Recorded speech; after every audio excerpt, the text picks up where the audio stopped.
so glad that all of you chose to make time on your Sunday to be here to join us here at KI for a really important conversation. Our fantastic social action and social justice team put this event together because unfortunately it's not going to be a topic that's irrelevant anytime soon. But it was already scheduled before the tragic events of yesterday, and so I'm so glad that we have this opportunity to come together, and we'll have some time at the end of our discussion to hold the victims' families and those who are wounded in our care, as well as to recite Kaddish for those who perished.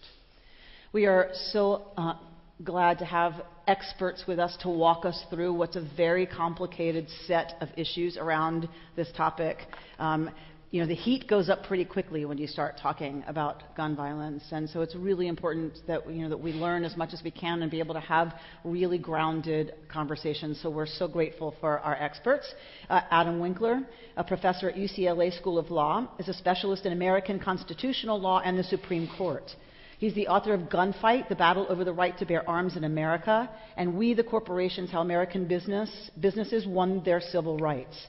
His popular writing has appeared in the New York Times, the New York Review of Books, the Wall Street Journal, Washington Post, Los Angeles Times, the New Republic, Atlantic Slate, Scottish Blog, and Daily Beast. He's a frequent commentator about legal issues and has appeared on Face the Nation, CNN, NBC Nightly News, C-SPAN, NewsHour, ABC News, All Things Considered, Morning Edition, and Marketplace. So, Adam, thank you so much for joining us this afternoon.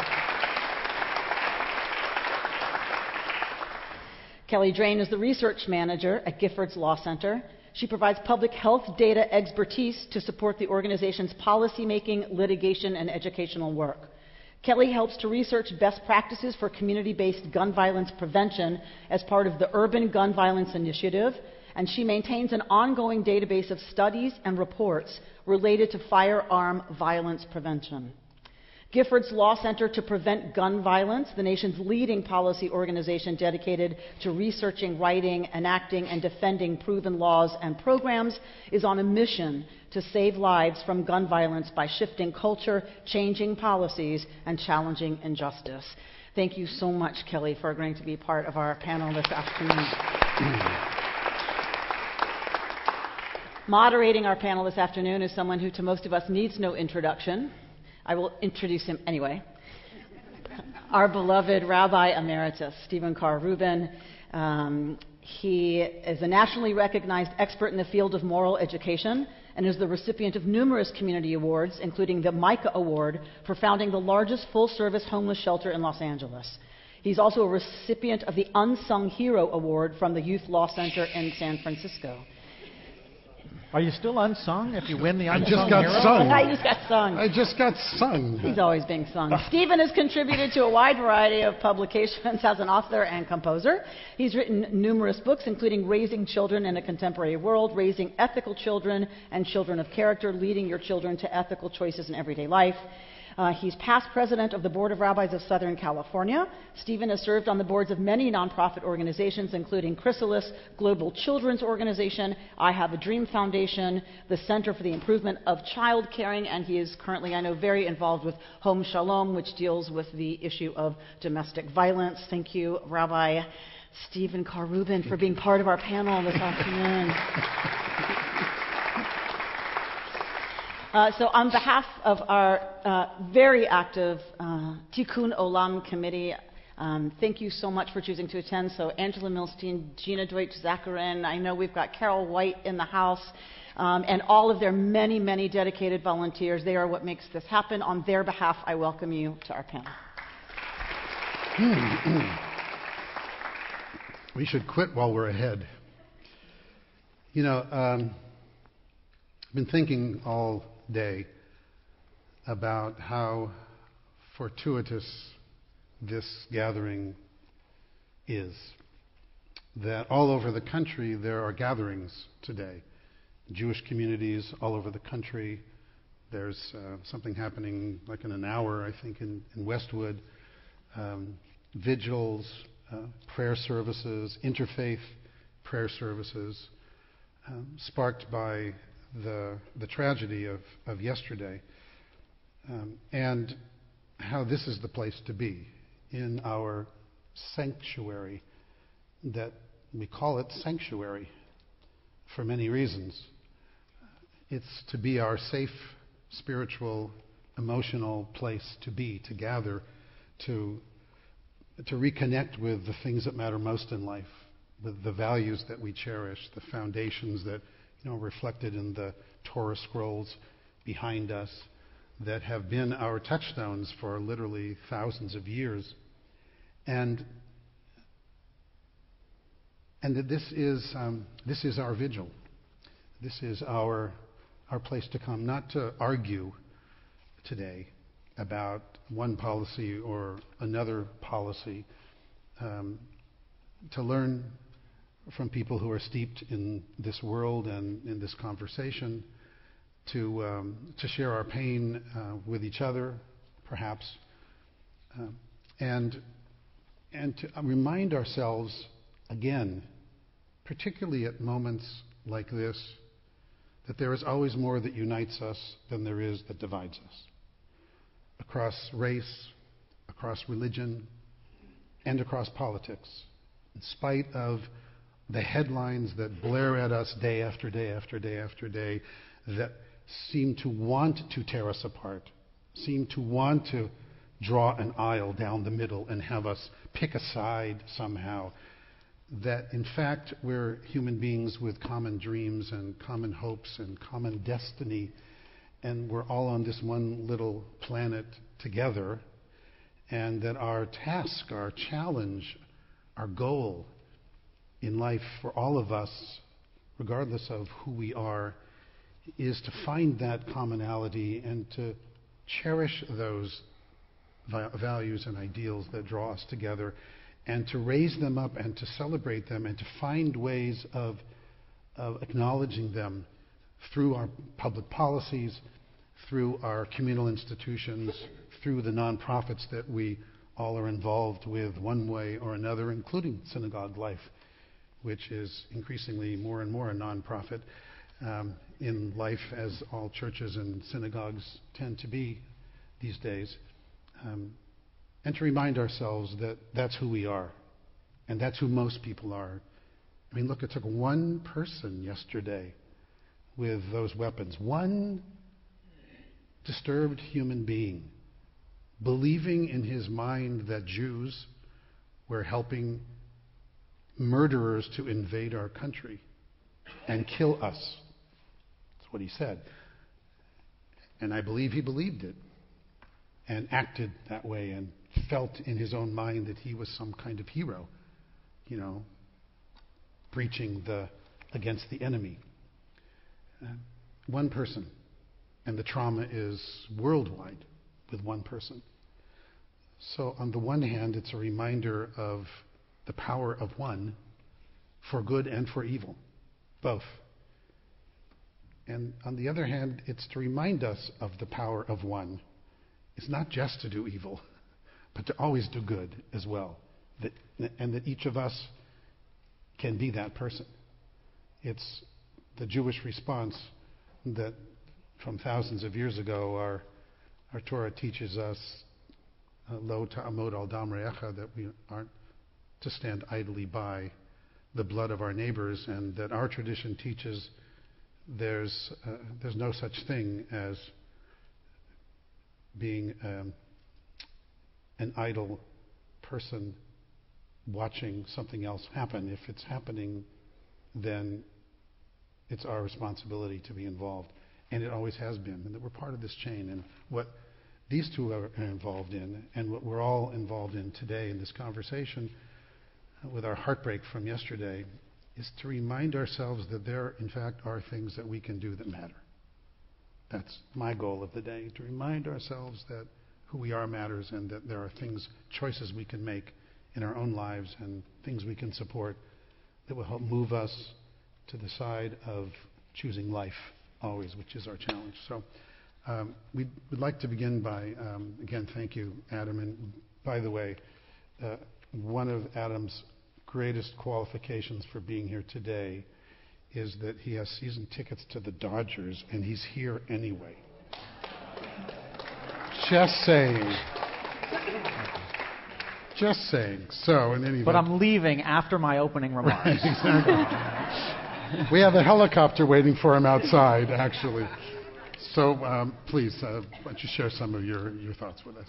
Well, okay, let's talk about the Dodger game first. Now, yeah. But thank you, and it's a pleasure to be here tonight to talk about this. It was very profound thinking today about coming here and speaking at the synagogue, being that all I was reading about all day was about a horrific shooting at a synagogue. And so to be talking about gun violence, to be talking about this issue right now is just, it's profound and meaningful to me, and so I'm very, very happy to be here. And I think that it's important really just to start with that very point, that it is time to talk about these issues. That some people think that in the wake of a shooting, oh, that's not the time to talk about it. That we should be just honor the victims by being silent and quiet, and we'll deal with the politics later. And I think that's wrong. And I think that this is the time when we are focused on it. And our tradition as a people who respect democracy, as a Jewish people who respect deliberation and thoughtfulness, we know that it's in these moments where we can find enough energy to focus our attention and get something done. And that's not to say that I think we're on the precipice of getting good reform right now, because I don't think that's going to happen quickly through the current Congress. But it is time to talk about gun violence. This is the moment to be thinking about it and to talk about it and to address it when we have the passion, when we have the energy, and when we have the focus.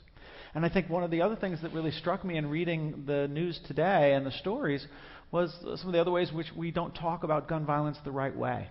Because I can't think of a better example than this shooting of some of the ways in which we talk about it the wrong way. So I remember all the shootings, all the news articles, they say, well, there were 11 killed and 7 wounded, including the shooter.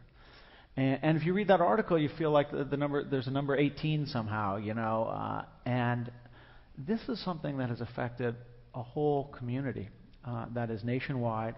That is international, in fact. Lots of statements from Israeli officials and others and leaders there. This has profoundly affected a lot of people. And when we think about gun violence, we often, I think, tend to underestimate or underemphasize the extent of gun violence and how many people are affected by it.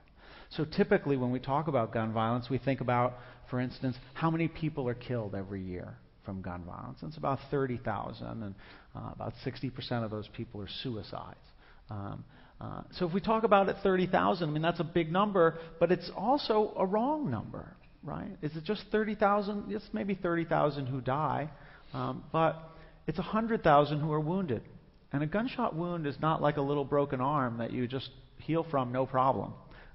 It's, for most people, a lifetime injury, something that scars them forever.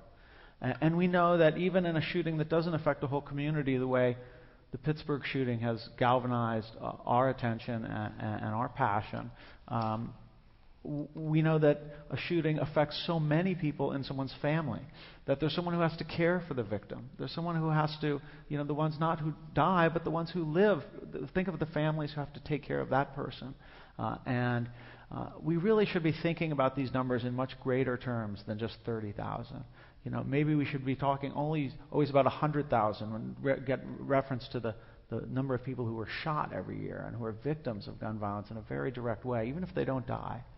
And even that, I suggest, is underemphasizing how big it is. And this particular shooting, more than any, highlights how it affects a community and how this makes us all feel unsafe in so many different ways.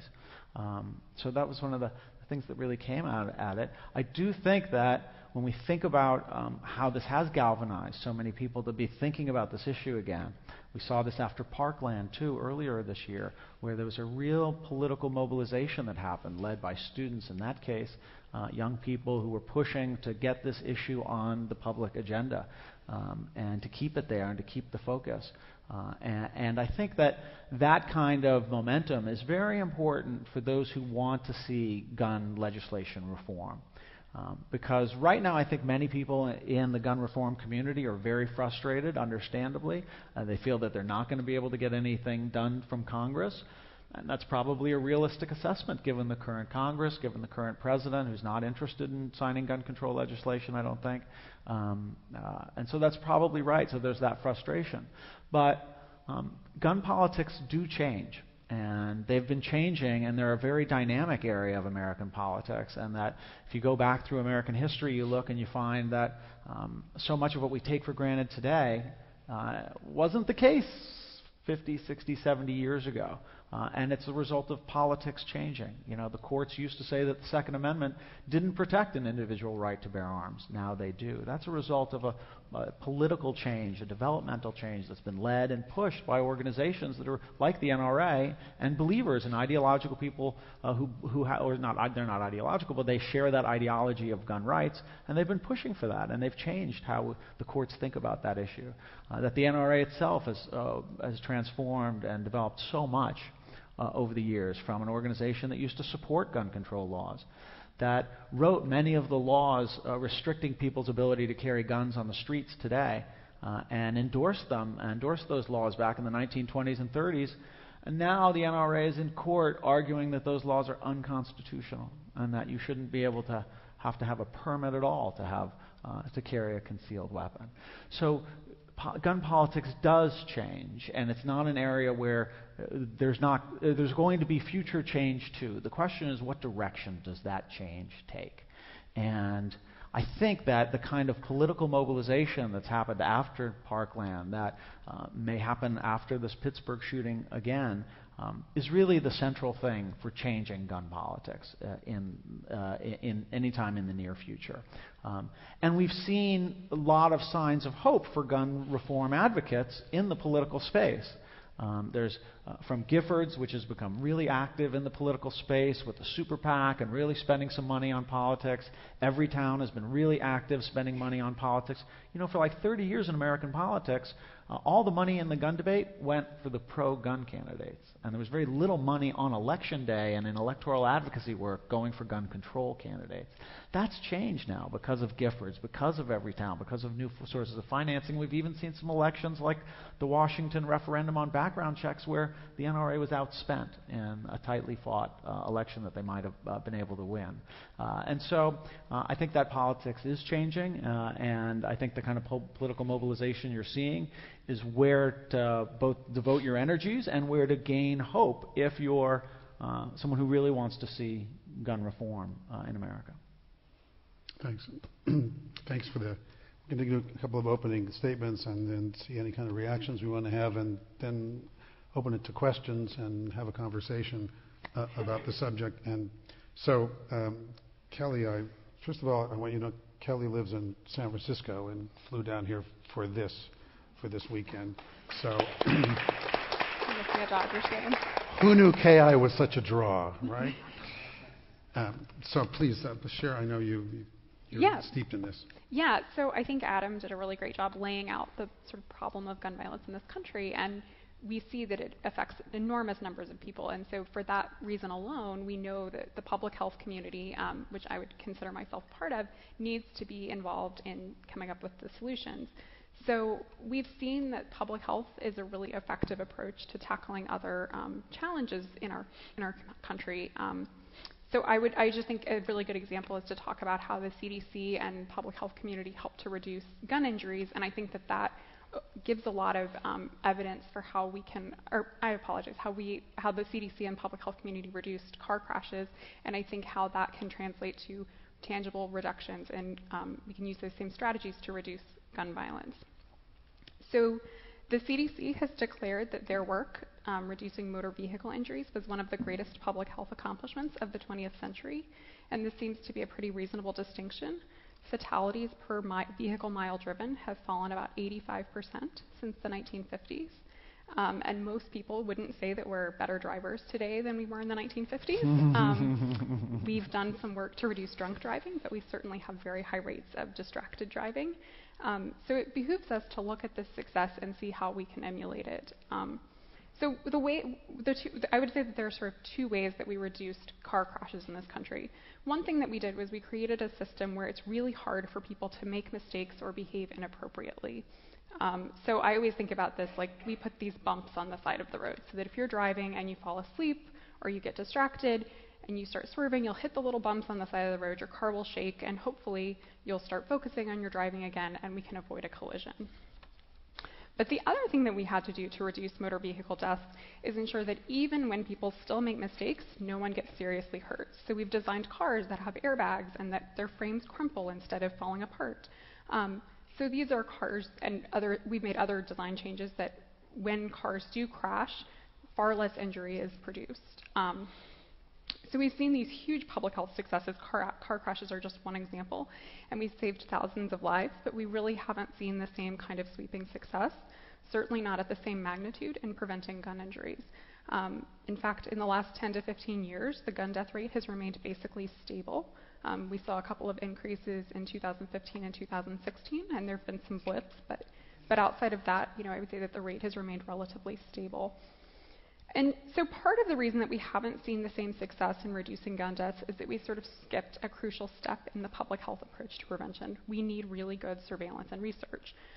When we wanted to prevent car crash deaths, many people thought that we should focus on individual driver behavior, but our federal agencies started doing research on car crashes, and they found that there were these really common risk factors that were present in many car crashes that we saw across the country. And so it created a space that we could enact policy to address these common risk factors. Unfortunately, as many people know, there's been significantly less research conducted on gun violence compared to other leading causes of death. So a lot of this dearth of research can be attributed to a 1996 amendment to a federal spending bill that stated that CDC funds, so Centers for Disease Control and Prevention funds, couldn't be used to advocate for or promote gun control. The amendment was interpreted by senior CDC officials to mean that the agency should stop all gun violence research. And in fact, the year after the amendment passed, Congress reallocated about $2.6 million previously earmarked for gun violence research to the study of traumatic brain injuries. And so in large part because of this legislation, in the last 20 to 30 years, there's been very little funding to study gun violence and very little coordination, certainly at the federal level, to encourage researchers to better understand this issue. And I think it's important to contextualize just how little research has been done. So about as many people each year die from an infection called sepsis as they do by gun violence. And we also know that gun violence has these other sort of community-wide effects, but in terms of raw deaths, they cause about the same burden of injury. Gun violence gets less than 1% of the funding that sepsis research does. So 2 causes of death, and vastly less money is spent to understand what's causing these deaths. So I think it's important to understand how a public health approach works and recognize that research is such a crucial component of that. But despite this lack of research, we're using public health to address some of the most injurious aspects of the gun violence epidemic. So I'll just briefly give an example of gun suicides. As Adam said, about 60% of gun deaths in America are gun suicides. Americans are 8 times more likely to die by gun suicide compared to people in other high-income countries. And globally, about 1/3 of gun suicides occur in the United States. We have the highest rate of gun suicide in the world. And historically, the way that we talked about gun suicide and thought about gun suicide in this country was to think of it as a mental health problem that we needed our psychologists and psychiatrists to really address. And so we asked questions about a person's mental health, like their history of depression and other mental illnesses, their drug and alcohol use, a family history of suicide and mental illness. And I think these are really important questions, and they definitely give us a lot of information about some of the risk factors for suicide, but they don't give us a ton of opportunity for policy solutions outside of increasing access to mental health services. So public health researchers started looking not just at why suicides were being attempted, but sort of the what and how. So looking at, instead of suicidal intent, really focusing on suicide method. And when we look at the method of suicide, we see a really clear link between access to firearms and suicide risk. In fact, to date, every U.S. study that has examined the relationship between firearms and suicide has found that access to firearms is one of the strongest, if not the strongest, risk factor for suicide death. We typically say that having a gun in the home, regardless of other risk factors, approximately triples the risk of suicide death. And we know that this relationship is even clearer when we look at the demographic groups that are most affected by gun suicide.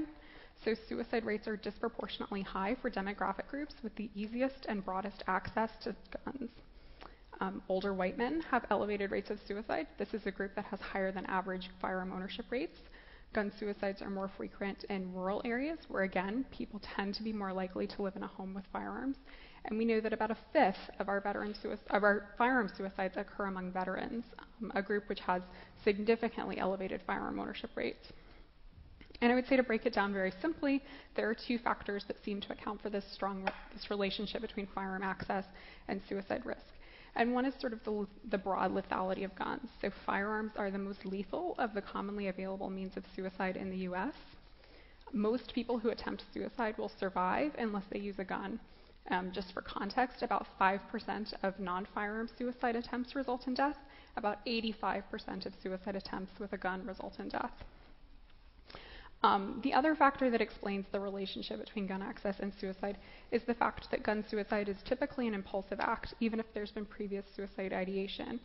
So most people decide to attempt suicide most people attempt suicide within 10 minutes, or within an hour of deciding to do so.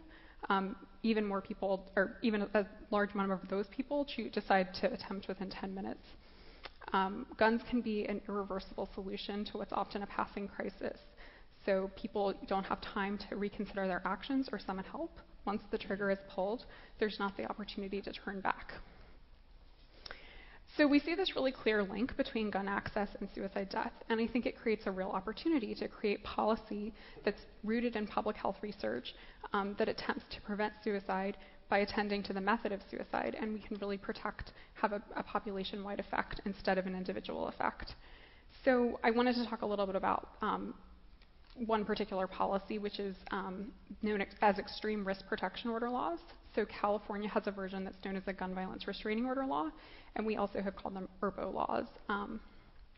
These laws allow families, household members, or law enforcement officials to petition a court for an order to temporarily restrict a person's access to firearms if they're deemed a danger to themselves or others.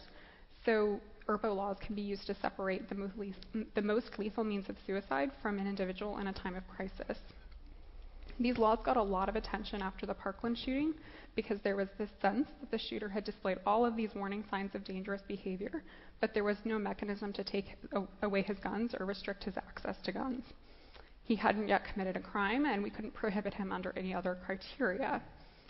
So we saw 8 states pass these extreme risk laws in 2018. Previously, only 3 states had these laws. So this was largely spawned by some of the Parkland activism that occurred after the shooting. And so we have some indication that these kinds of laws can prevent mass shootings because we know that many mass shooters display dangerous behaviors before they commit a shooting. But we have even more solid evidence that these are laws that will be incredibly effective in preventing suicide because they allow family members to separate guns from people at high risk of suicide attempts.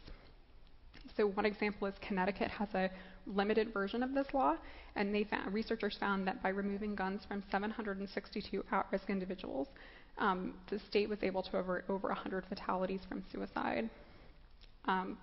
So I think this is just one example of how we're separating at-risk individuals from the most lethal means of suicide and preventing deaths. But we've also seen really promising results from studies of waiting periods and gun licensing laws. So we know that there are ways that we can use policy to separate people from the most lethal means of suicide and save lives. I think there are other ways that we're using a public health approach to prevent gun deaths. Urban gun violence is a really great example of that. So scholars have looked at violence in cities and really seen that it spreads much like the way that a communicable disease spreads. In fact, in a study of Boston neighborhoods, about 85% of gunshot victims were affiliated with one another, so we could tie them together in sort of a social network tree. And that a person's risk of being a victim of gun violence was significantly related to how close they were to another victim of gun violence. So we've developed these programs that work in our cities to sort of target people who are perpetrating gun violence in much the same way that we would target a pathogen that's creating infection in our communities. And we're seeing really impressive results.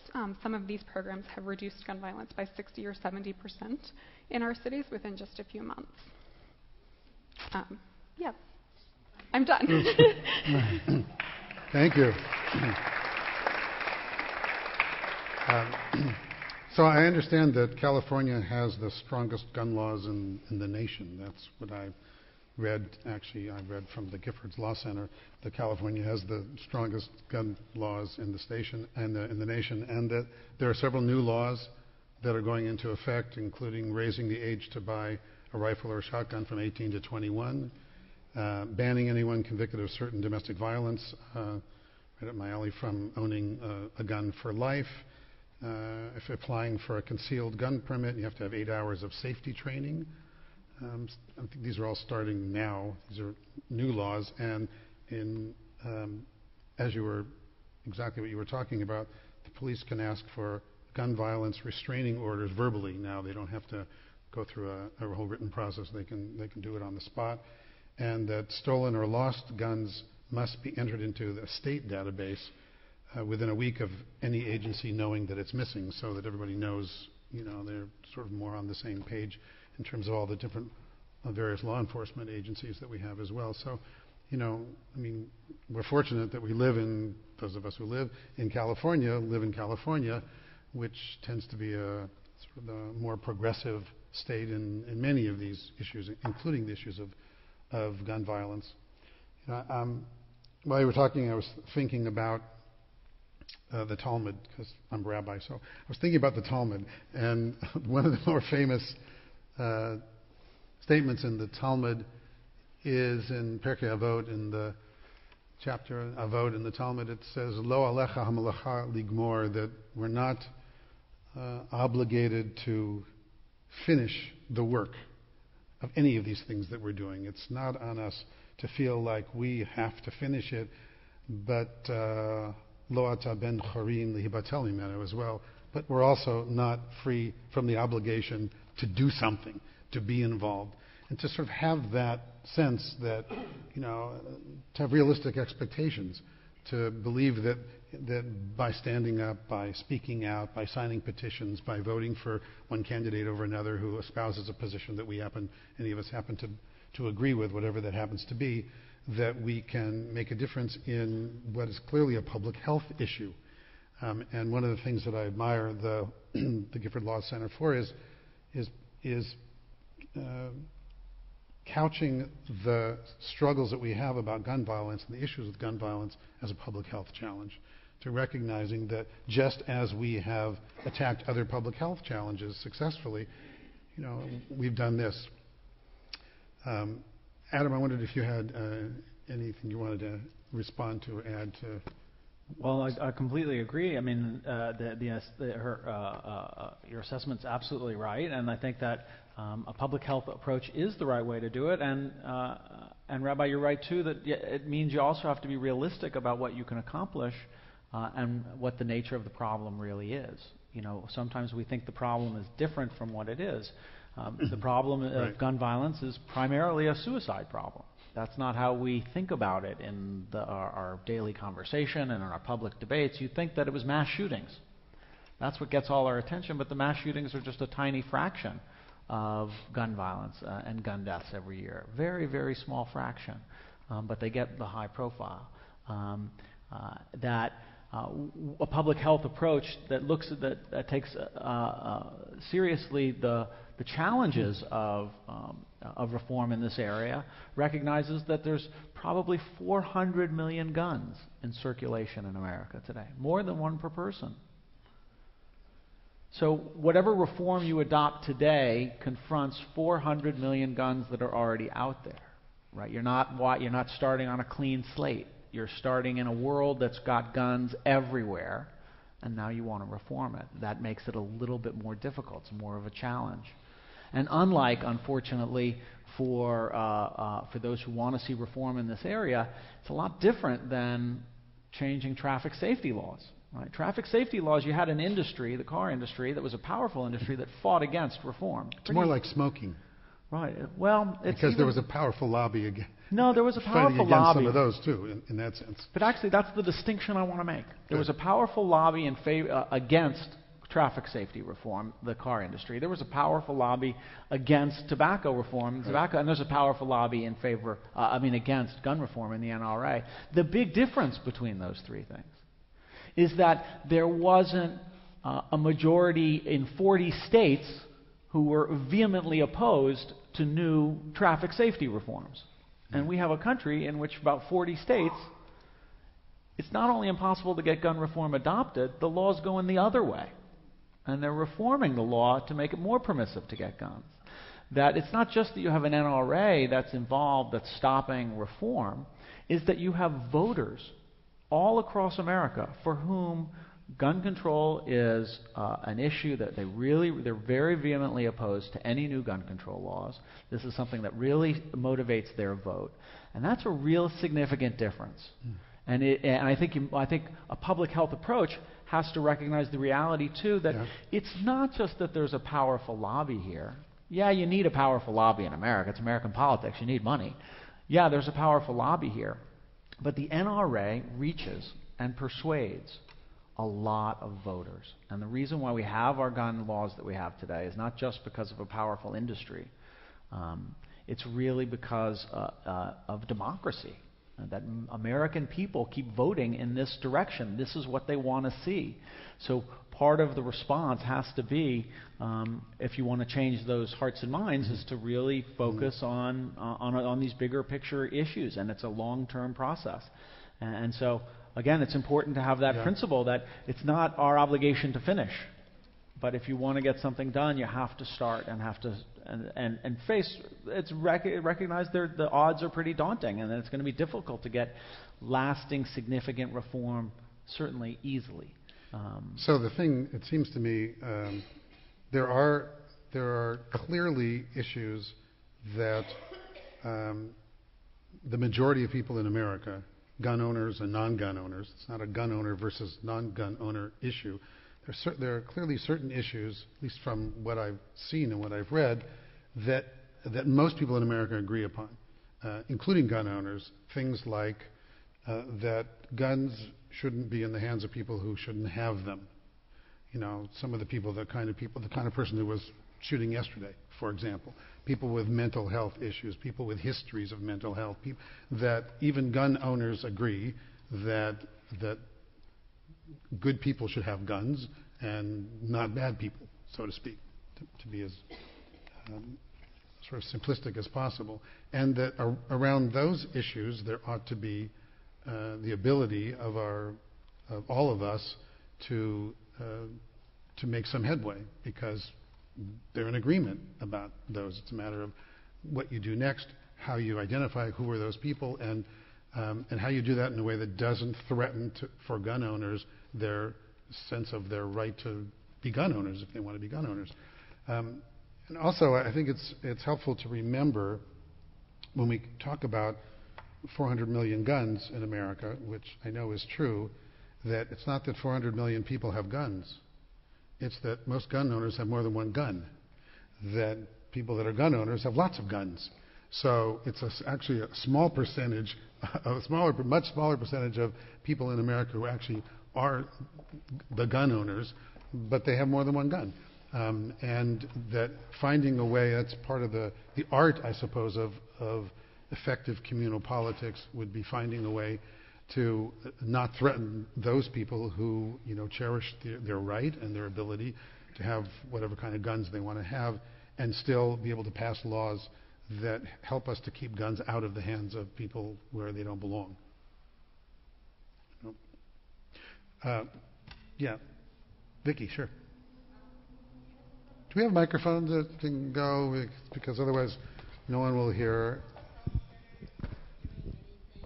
About destigmatizing those with mental illnesses by providing extra affordable services and opportunities for them to get help? Yeah, I mean, I think that, the CDC... Oh, sorry. She asked if public health agencies and public health professionals are doing anything to destigmatize mental illness. Did I fairly? Yeah, to provide opportunities for them to get help. Yeah. So I think, yeah, absolutely there are individuals that are working, at the CDC, at other public health agencies to destigmatize mental illness and to increase access to services. I think something that's interesting, so I talked about the law in Connecticut that removed guns from people.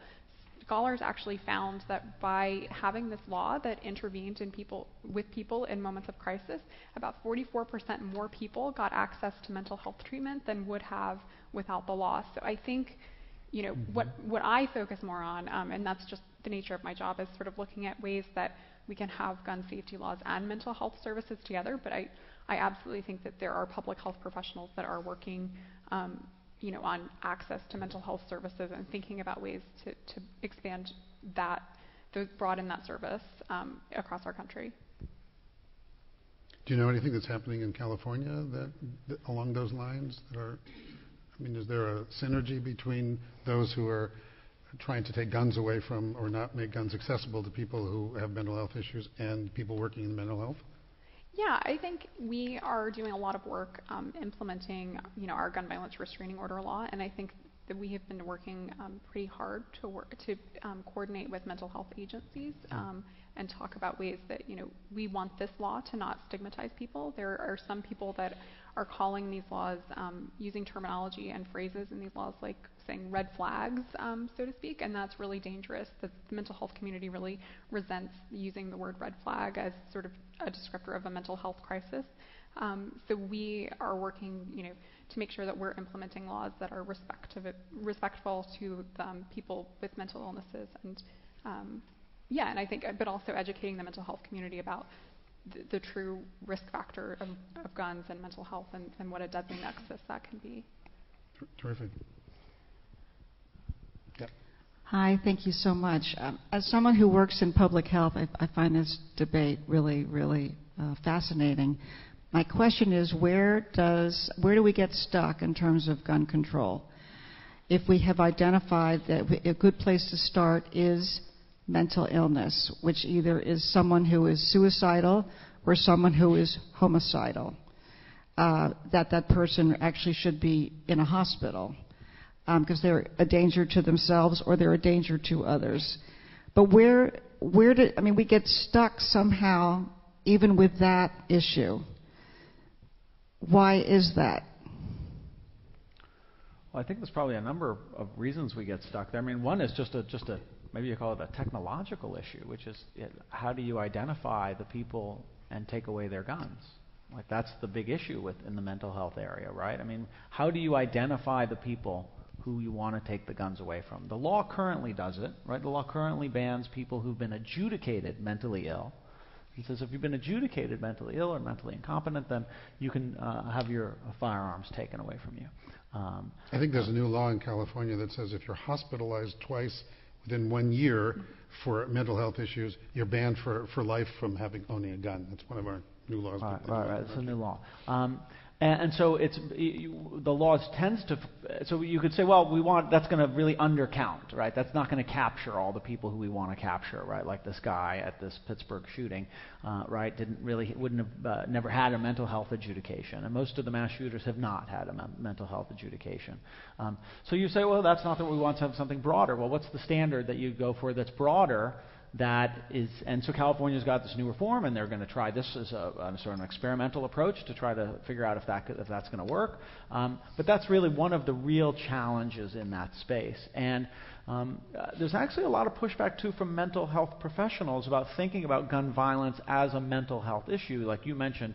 Homicidal, a lot of mental health professionals say, look, a lot of this gun violence is not from mental illness. It's from anger and it's from lack of self-control, and it's not the same thing as mental illness. So I think it's an area we need to do more and to reform, and it's an area we need that kind of experimentation. But it's definitely a real challenging one because it's hard to identify those people who you want to take the guns from who are going to do something bad. It's just tough. Yeah. Organizations regarding, trying to control guns.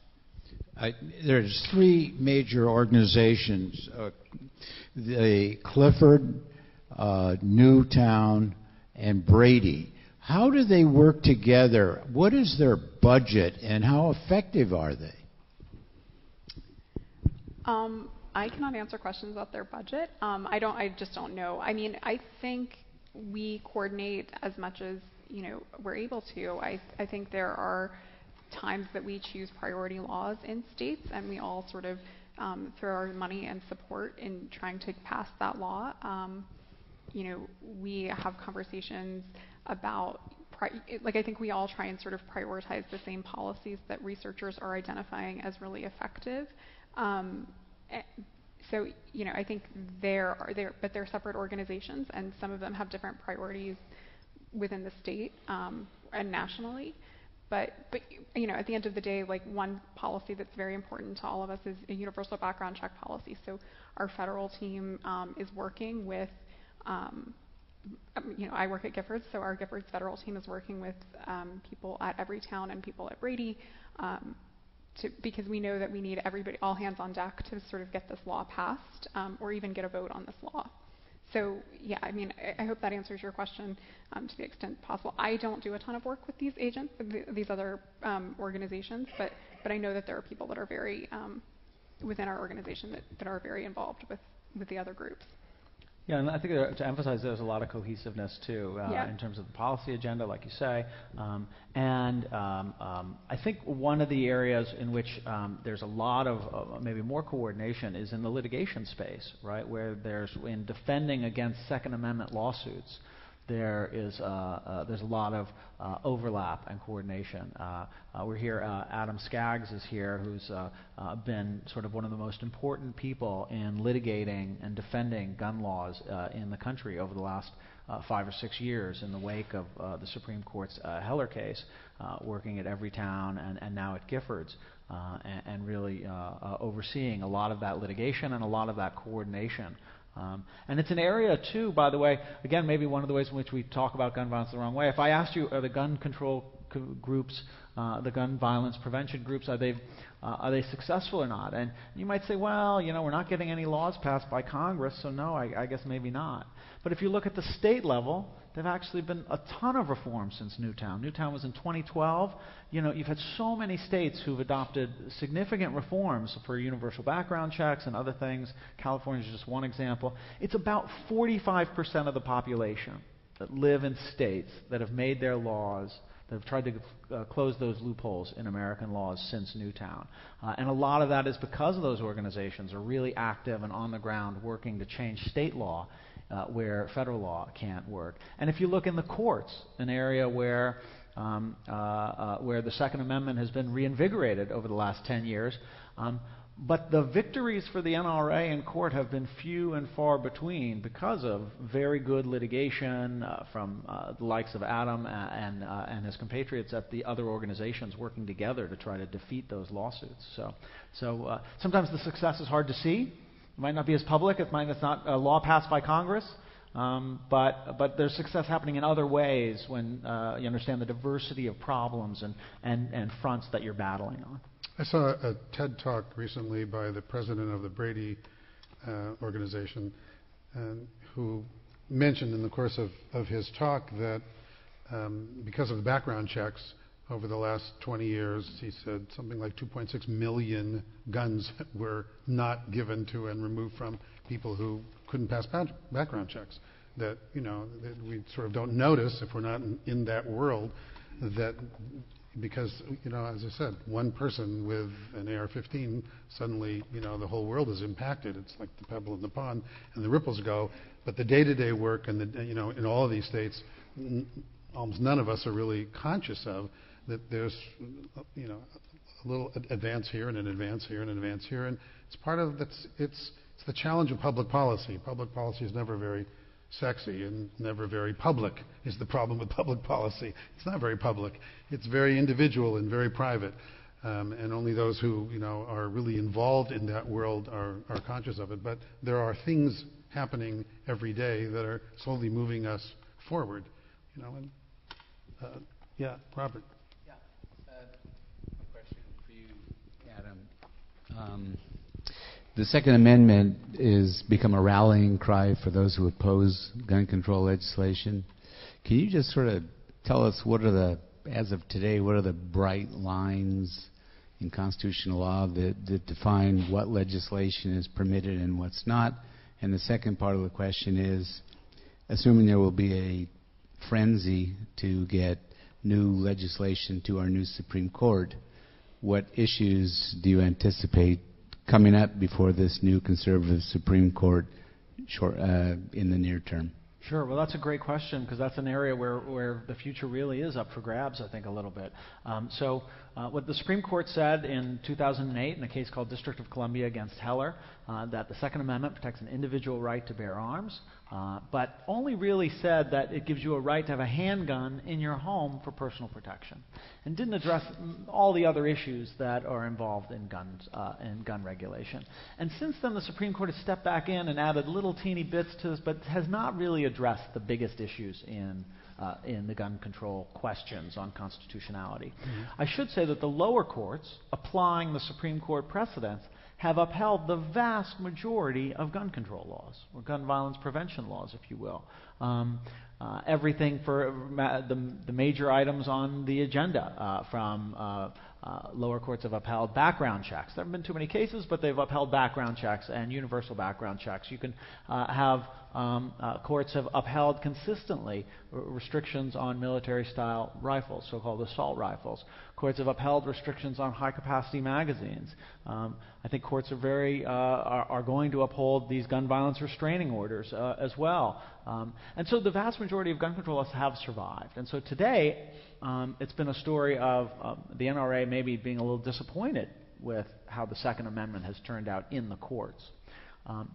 Courts have also upheld, for instance, restrictive permitting for concealed carry, laws like the laws we have in Los Angeles that basically mean no one carries a gun concealed lawfully in Los Angeles. What I do think is that those are in terms of the future. That's the real question. We've had 2 Trump appointees to the Supreme Court. I think both of them are very, very strong Second Amendment advocates and believers who will strike down things like bans on assault weapons and restrictions on concealed carry like we have in Los Angeles. And I think the big things to look for is a Supreme Court case in the coming years on whether a permitting policy like we have in California to restrict guns on the streets is allowed or not. Maybe eventually the court will take up a ban on military-style assault rifles. And it'll be, I don't know how the court's going to go on that. Chief Justice Roberts is still up in the air, I think, in terms of exactly what his view is on this. But it's definitely, we're going to see some cases going to the Supreme Court now to try to test that. Yeah. Thank you.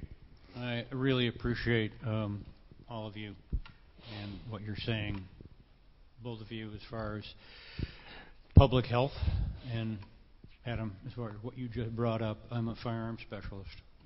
This morning I was at Martin Redding gun store before I came here. I'm working on a fatal shooting case right now. I'm not a lawyer. I'm a forensic specialist. And all over one wall, and everyone in the store was gleaming them, were assault weapons. One guy was walking around the place with feeling very powered, holding a AR-15 kind of looking thing. And this state has won some cases and brought the magazine capacities down. And I think one area that we could win, and it should be done nationally, and I'm going to throw down on this in every way I can, is to remove assault weapons from the entire United States. I was born near Concord, Massachusetts. The shot heard around the world. Well, that gun was a black powder muzzleloader. And I believe you should be able to have a firearm. I own one. I'm not a gun nut in any way. When I went to summer camp, Jewish summer camp in Pittsfield, Massachusetts, or I went to Boy Scouts on Friday, and on Sundays I joined the NRA in 1958, so it's been a while, 60 years. You shot 22s. That's what you did. But the mentality was completely different. You hunted, you did that, and what you were taught, you know what the NRA's motto was in 1958? Safety first. A little different than we got today. No one. Let's go to Las Vegas. That happened because that piece of crap had the access to military-style weapons. Maybe I'm being rhetorical here, but to me, that's a fight we can win. If law firms got to every one of those victims and sued the gun manufacturers and all the gun stores that sold those to people for hundreds of millions of dollars. And I grew up with the Colts, that's who I went to school with, and Tommy Ruger at Salisbury School in Connecticut. And I understand the mentality behind it. I got a 22 as a gift for my bar mitzvah. Pardon? I got a 22 as a gift for my bar mitzvah. Yeah, right. Thank you. Bolt right. action, single bolt action. Okay, and I created and published the first CD-ROM on firearms in the world. Okay, I'm being a little egotistical here, but that's what I did. All the gun manufacturers around it in 1996. It's called Multimedia Guns. Oh, so I understand guns. And as a gun owner and a gun enthusiast, there is no reason in the world for any human being in this country to own an assault weapon that can kill someone 3/4 of a mile away. I'm almost done. And does occasionally. So I think that's something we should do. And you know what? The gun companies might actually like it. Because if they all got confiscated and given to the military or wherever properly, then the people would go out and have to buy something different. Okay, so bottom line is I would love to see that ban happen with a simple logic. I'm not talking about suicide, and thank you for your patience with me. Pardon me. But this is really important, that that kind of situation can never happen again. That's all. Thank you. So what do you two think about the likelihood, Adam, of a focus on AR-15s and that kind of guns as having any legs, so to speak, in this country? Well, it's definitely a challenging issue. It's not where I think the movement should focus its energies. I appreciate your opinion on and point of view on that. The truth is these AR-15s and military-style rifles are used in these high-profile shootings with some frequency, but otherwise account for a very, very small fraction of gun deaths. And the shooter in the Pittsburgh synagogue shooting had 3 handguns with him as well. And indeed, the data show that actually the majority of mass shootings are handguns. And if you know much about tactics, as I think you do, actually in a small environment, these kinds of shootings, actually a handgun's actually more effective. So I'm not really sure that that's the reform. And it has 2 other problems, which is that one, as you said, you go into a California gun store and it's got all these AR-15s. We've been regulating these things for 20 years, trying every way loose. The difficulty is it's actually hard to define what is an assault rifle as vis-a-vis a normal rifle. And California's passed 3 or 4 iterations of its ban on assault weapons, constantly rewriting it because the last one didn't work. And there's still, even with today's bans, you still have a lot of these firearms. So, and the other thing is, and then just one final thing that adds to the challenge here. For years, gun control advocates have been saying, we don't want to take away your guns. And now you're going to say, hey, let's take away the most popular rifle in America, the one that has sold more than any other rifle, the most popular gun in America. We're going to take it away. It may be a good idea, it may even be a good policy, but I think politically it's a non-starter. It goes nowhere. And just one quick response, and I really respect your opinion. I used to be a hunter. Any real hunter hunts with bolt action.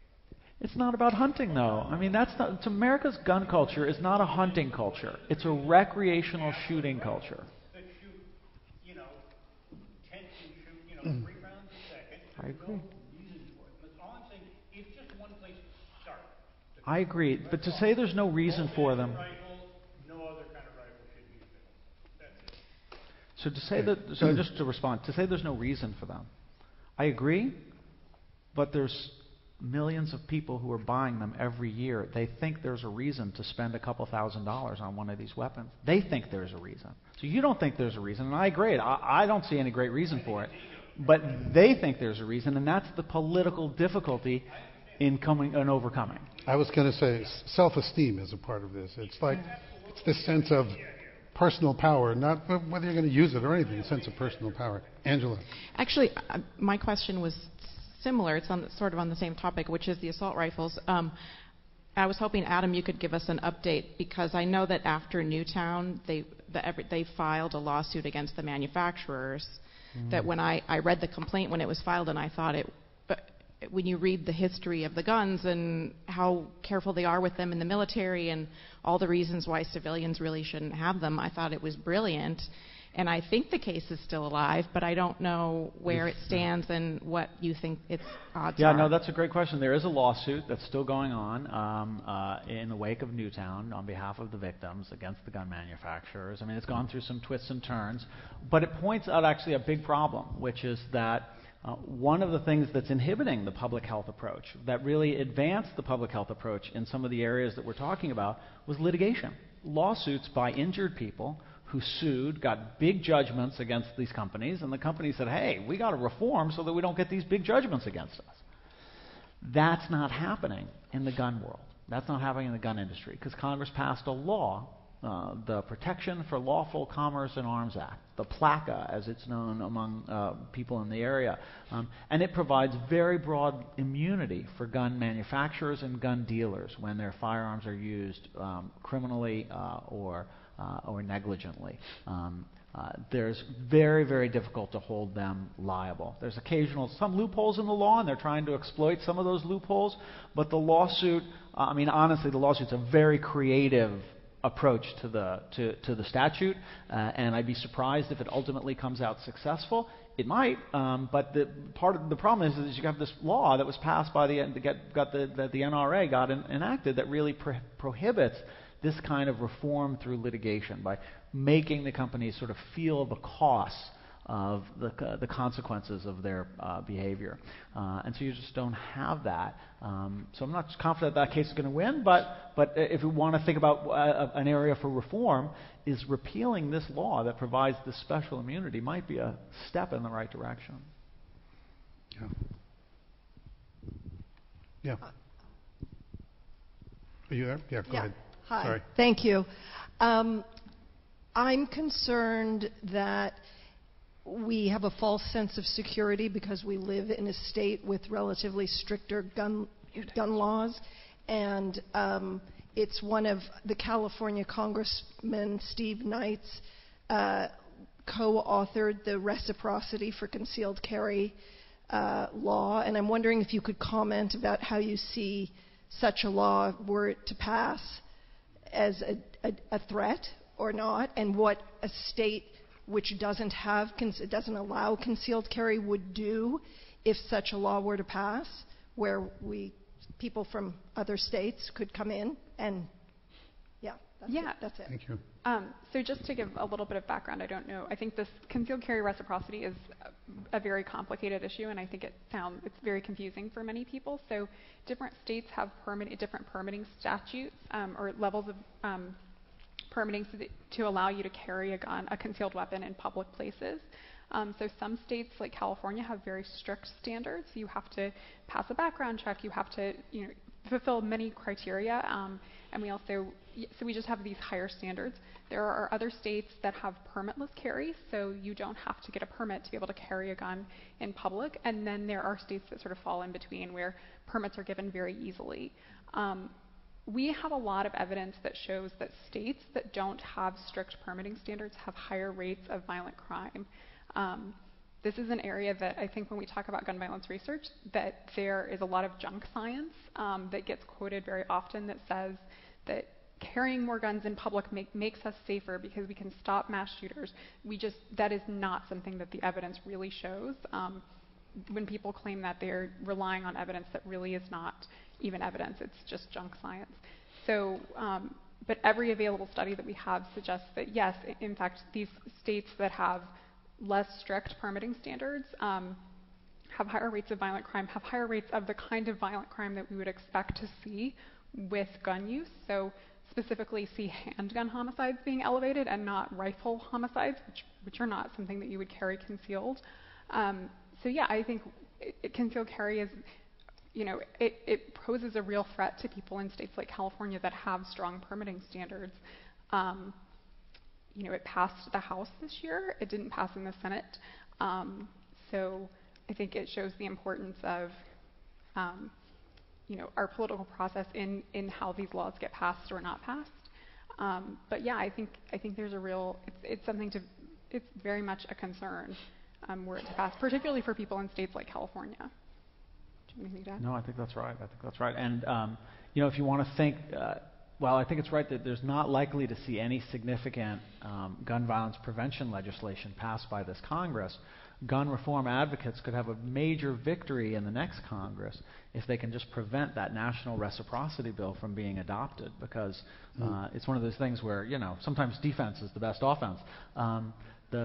There's the reciprocity. The idea they're selling is that, the Virginia resident with the Virginia permit can come to Los Angeles to go to Disneyland and whatnot, and while they're wandering around, they can carry their permit the way California allows its people who have permits to carry guns. That's what they're selling it as. But the version that passed the House would allow anyone with a Virginia permit. And Virginia does not require you to be a resident to have a permit. In fact, you can just go online right now from the temple here in Pacific Palisades and get a permit online in Virginia. And then you can carry your gun in Los Angeles. And so the version that passed the House is not about tourists from Virginia coming to Los Angeles. It's about people in Los Angeles being able to get a permit online in Virginia and then carry their guns in Los Angeles. That would totally revamp and overturn Los Angeles' restrictive concealed carry policy. It's maybe a small thing to have a Virginia person come in and carry a gun. Maybe that's bad, but that's going to be a lot less bad than having anyone in Los Angeles can get a permit. You want to know what the numbers, how that might affect Los Angeles? So Los Angeles County has about 10 million people and less than 500 people with concealed carry permits. Right? There's some retired police officers that are not counted there, but basically it's 500 civilians. In states that have concealed carry, basically allow anyone to get a concealed carry permit, your rates are about 3 to 5% of the population gets a permit. So assuming California is going to be on the low end of that, 3%, you're now talking about from 500 people who have guns to 300,000 people who are lawfully allowed to carry guns on the streets. That's what you can kind of expect from national carry reciprocity, if you want some numbers. And just as a matter of kind of an FYI, Robert Bowers, the murderer of yesterday, has an active license to carry. Evidently wasn't. So you come here too. Someone has a mic, and then over here. Is it true that you can actually build a gun off of a 3D printer? And if so, are there laws against that? Is there an effort to stop that from happening? I can speak a little bit to this. So my understanding is that code has been produced that would allow a downloadable gun to be printed that fires. There is probably I think there is some concern that these guns are probably not the most reliable, and they may also misfire and injure the user of the gun, as well as anyone that, was on the other end of the gun. I think, there are attempts to regulate guns. So in California, my understanding, and Adam probably could answer this better than I could, but is that printed guns in California wouldn't meet our Unsafe Handgun Law Act. Would not. So we have a law that requires guns to have certain safety standards, and I don't think that printed guns would meet those standards.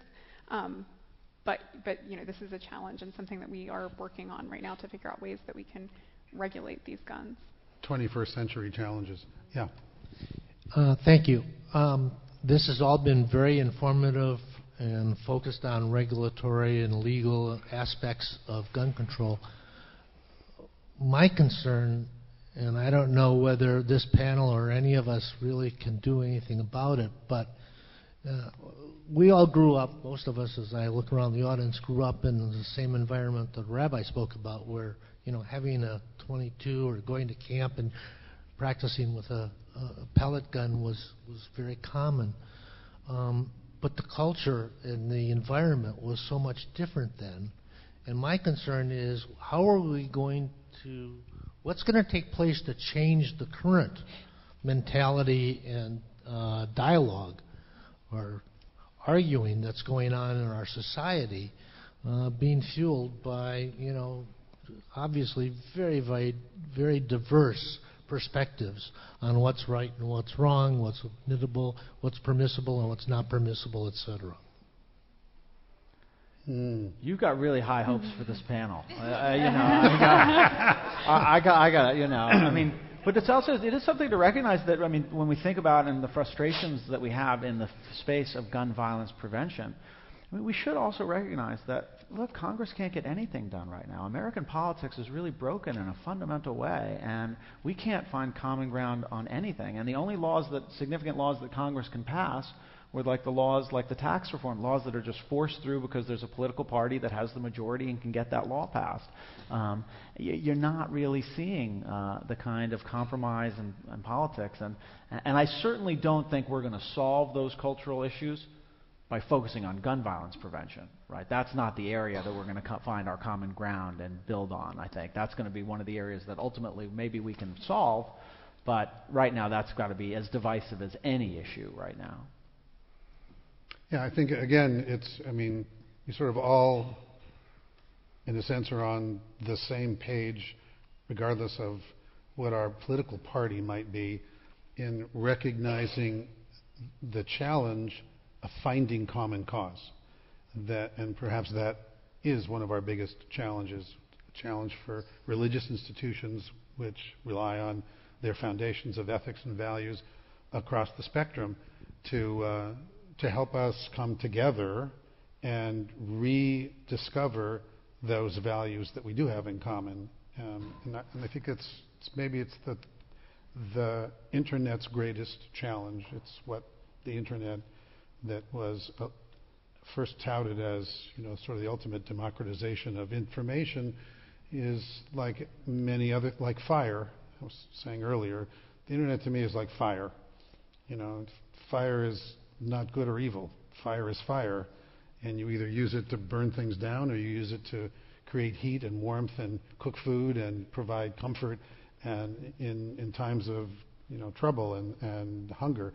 And the Internet's like that, and we have to, as a society, recognize the challenges that the negative challenges that the Internet has created, including stoking the fires of this Robert Bowers of yesterday, of going online and believing certain things and then acting on his belief, and figuring out how, as a society, we can respect each other's integrity and at the same time regulate the kind of information that is so easily available now that it has empowered the fringes of society to believe that they're stronger than they are, that there's more of them than they are, and therefore to act out in ways that are destructive across the board, both on the right and the left, frankly. Yeah, wherever there is.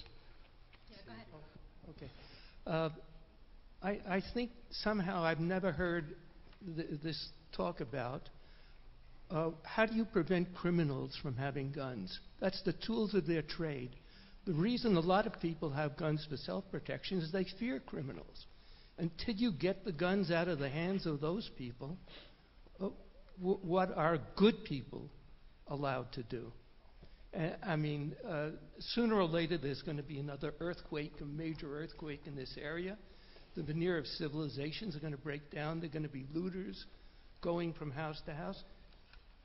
I think the reason people have guns is because they want to protect themselves from the people, the bad people, not the good people. I don't fear a suicide. I fear a criminal. Any reactions, anybody? Yeah, I was going to say a couple of things. So one is, I think broadly we do know that many people believe that they own guns for protection, and I don't want to say that no one ever uses a gun to protect themselves, but we actually see that having a gun in the home creates risk.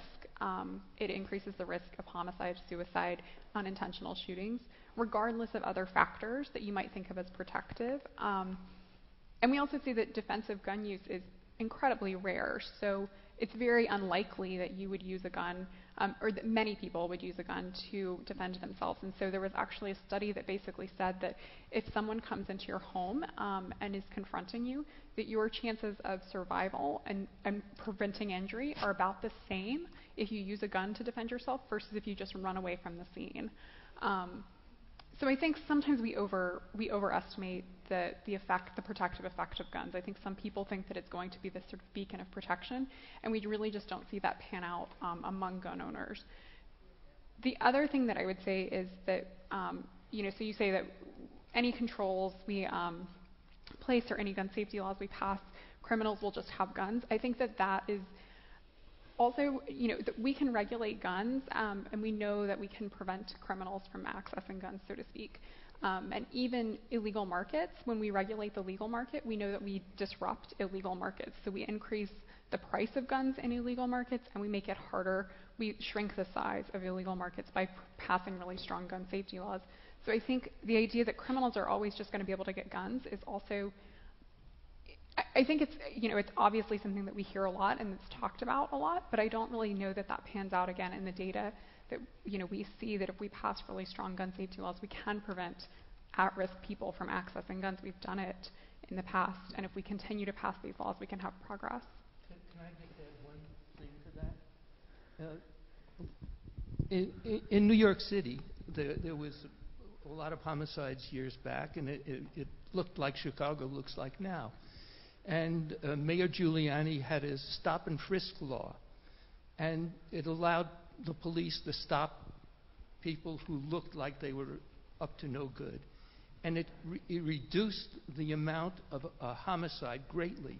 And then the ACLU stepped in and said, this is racial profiling, and you can't do it. And now there is evidence that if you have strong laws that will take the guns out of hands of criminals, it will work. But you have to do that. Well, I would argue that stop and frisk was not an effective policy. We actually don't really see that in the data that it was incredibly damaging to communities of color and very stigmatizing.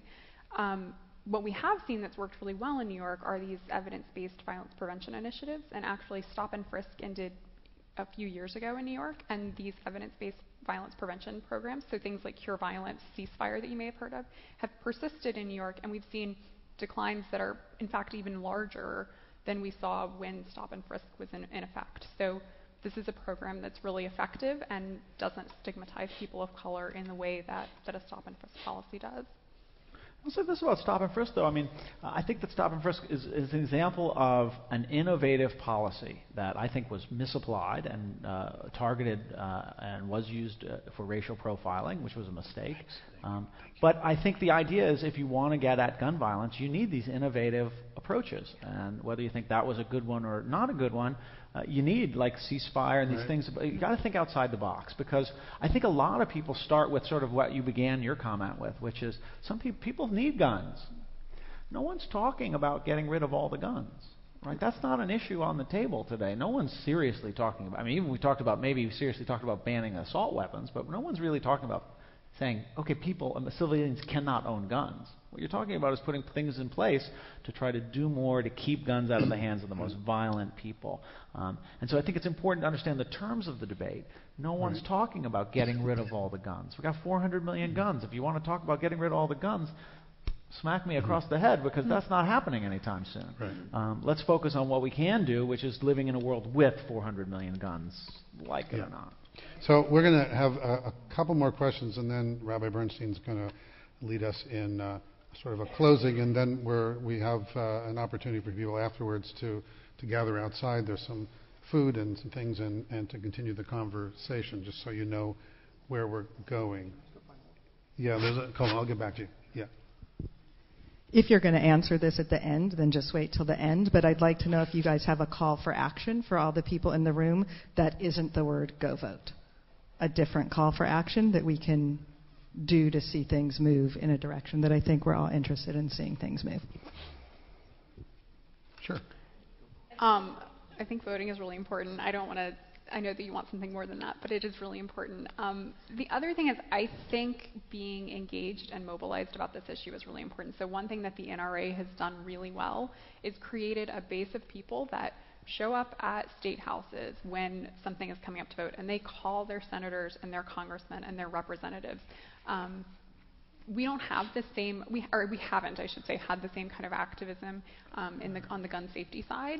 I think the Parkland kids seem to be changing that. They're very loud and very vocal about what they believe. But we see that about 20% of people who want less restriction on guns have called their congressperson or other representative within the past year, and less than 10% of people who want more gun safety laws have done the same. So I think being really knowledgeable about the kinds of laws that are coming up for votes, the kinds of laws that are being considered, and making your voice heard, not just at the ballot box, but every day, is really important. And I think there are great, I would say Giffords has a great website that you can subscribe to emails, you can see what's going on in the gun violence prevention movement and be informed and aware of what's happening. I think that's a really great way that everyone can be engaged. And it seems like it's a lot of effort and it's very scary. I think it's the first time that you call your congressperson. But it really can make a difference. Congresspeople have said that they vote based on what kind of calls they get. And when they get 100 calls saying that we should pass a really dangerous gun law, and they don't get many calls that say that we shouldn't pass a dangerous law, that affects the way that they vote and the way that they pass laws. Yeah, I think just follow the NRA's script. Right? They know how to mobilize, and you got to do the same thing. It's about that mobilization, and it's not just about voting. You know what it really should be for this congregation? Giving money. This is the most wealthy community in America. You know what the reform effort needs is your money. That's what your relative advantage is, right? That's how the economy works, right? Your division of labor, everyone has their relative advantages. You know what your relative advantage is? Money. Give money to the organizations, give money to the candidates who stand for the issues that you care about. You got to do all this mobilization to be working the phones. You want to be active. Often I hear in these situations, well, what's the call to action? You're right, this is the most important part of the whole thing. There's a clear call to action. There's a lot of things you can do. It's get involved, volunteer for one of these organizations, organize little community meetings, lobby your local officials, raise money. If you don't have enough money to give, raise money. So work your networks to get money. That's how you change things in politics, is you get involved and you mobilize. And that's how gun control is going to work. It's going to win one day. Only if that happens, if you have that mobilization. That's what the NRA's done, and they've had great success for it. Just follow their lead. Thank you. We have a last question over here. Quick question. For now. Is there any movement on introducing smart technology into mandatory gun manufacture, such as we have our thumbprint for our iPhones and things of that sort? At least it goes to some direction. A password to use the gun. A password, right. Essentially. Yeah, they'll be dead before I'll get my password in. But no, the point is that guns are being found in the other people who have them, criminals, right, etc. Or is the gun lobby just such that they're not going to tolerate smart guns? So my understanding is New Jersey passed a law that said that once a smart gun was created that could be sold in the market, that every gun sold in the state within a certain period of time would have to be a smart gun. What that basically did was it created no incentive for gun manufacturers to design a gun that could be a smart gun, because they didn't want to come into conflict with the NRA. What Giffords is doing, and what I think is a really smart and innovative approach, is instead of saying that we have to require guns to be smart guns, we're sort of incentivizing the technology. So thinking about ways that we could have, a tax rebate with the purchase of a smart gun, or a personalized weapons. I think there are efforts to bring those guns into market that people are working on this issue, but yeah, I don't know that there's any pending legislation at the time. Maybe in New Jersey in the next couple cycles. And it's worth thinking about those kinds of that kind of legislation. I mean, you still have the 400 million problem, which is you got 400 million guns that don't have the fingerprint thing, and so whether that's going to have an effect 50 years down the line when you can try to reform the gun stock, maybe but that's kind of a real long horizon kind of reform. Given not many people have an Apple IV anymore, right? An iPhone 4, so right, but you keep your gun. Your gun doesn't go out of date in 10 years. Yes. I have one other innovative suggestion about guns, which is that it occurs to me that in some places there are laws that hold bartenders responsible if they give drinks to people who they can see are drunk, who then go out and kill somebody or hurt somebody with their car. And it occurs to me every time there's a teenager who grabs his father's gun and walks into some school and shoots somebody, I always see the parents going, we had no idea that was going to happen, and that maybe we should pass laws that hold parents responsible for what their minors do with their guns that would make them much more responsible about locking them up and preventing them from falling into the hands of their own kids if in fact they become accessories to whatever crimes their kids committed legally by shooting a gun. Just a thought. We do have somewhat similar laws. They're called child access prevention laws, and they require that in some states they require that guns be stored safely, so that if a child accesses or would be able to access a gun, then the parent can be held responsible for that. Love that. Yeah. Rabbi Bernstein. And again, since I had the privilege of sitting here, I want to thank Adam personally and Kelly for giving up your time, coming here and spending the afternoon with us, schlepping down from San Francisco, and touching on something that is inevitably difficult and challenging, and in many ways gut-wrenching, and particularly this weekend. So really appreciate you being here. Thank you.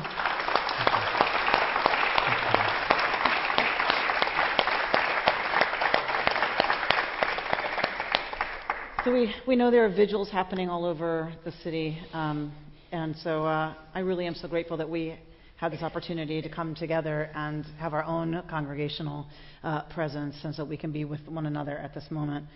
And so I'd like to offer Mi Sheberach prayer for healing for those who have been wounded, and anyone else. We're all holding a lot, and because we're rabbis, we know how many of you are holding so much. Mi Sheberach Avotenu Avraham Yitzchak v'Yaakov v'imotenu Sarah Rivka Rachel v'Leah. May the Holy One of Blessing who blessed our forefathers and our foremothers, may that same source of strength, courage, hope, patience, and light be with those who were wounded in yesterday's tragic, horrible shooting, and anyone else who we name now. Matt Vaughn, Steve Levine.